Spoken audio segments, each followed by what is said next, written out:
I have some very sad news for all of you, and I think sad news for all of our fellow citizens and people who love peace all over the world. And that is that Martin Luther King was shot and was killed tonight in Memphis, Tennessee.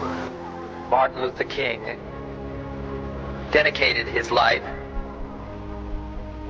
to love and to justice between fellow human beings.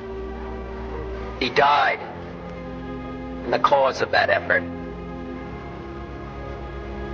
In this difficult day, in this difficult time for the United States, it's perhaps well to ask what kind of a nation we are and what direction we want to move in. For those of you who are black, considering the evidence evidently is that there were white people who were responsible, you can be filled with bitterness and with hatred and a desire for revenge.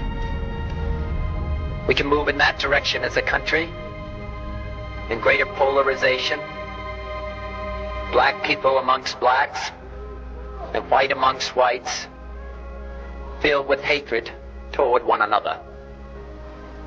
Or we can make an effort, as Martin Luther King did, to understand and to comprehend and replace that violence, that stain of bloodshed that is spread across our land, with an effort to understand compassion and love.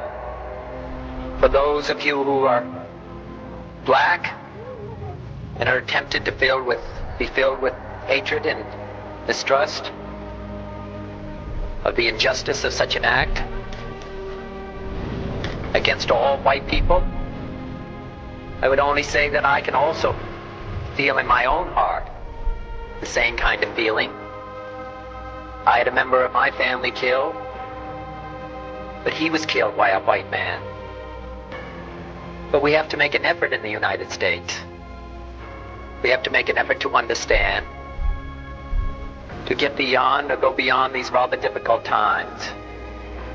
My favorite poem, my favorite poet was Aeschylus. And he once wrote,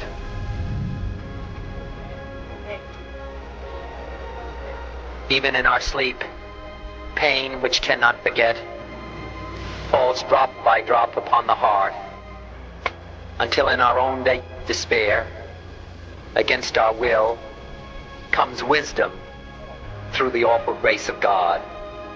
What we need in the United States is not division. What we need in the United States is not hatred. What we need in the United States is not violence and lawlessness, but is love and wisdom and compassion toward one another, feeling of justice toward those who still suffer within our country, whether they be white or whether they be black.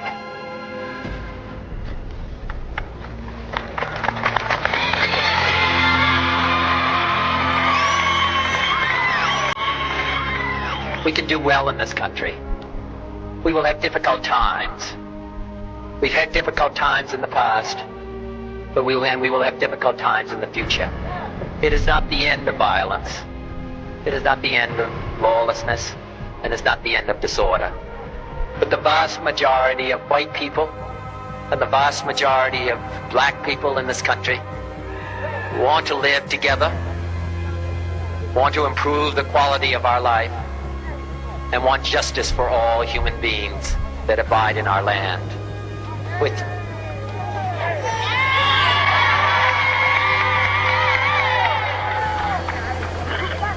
And dedicate ourselves to what the Greeks wrote so many years ago, to tame the savageness of man and make gentle the life of this world. Let us dedicate ourselves to that and say a prayer for our country and for our people. Thank you very much.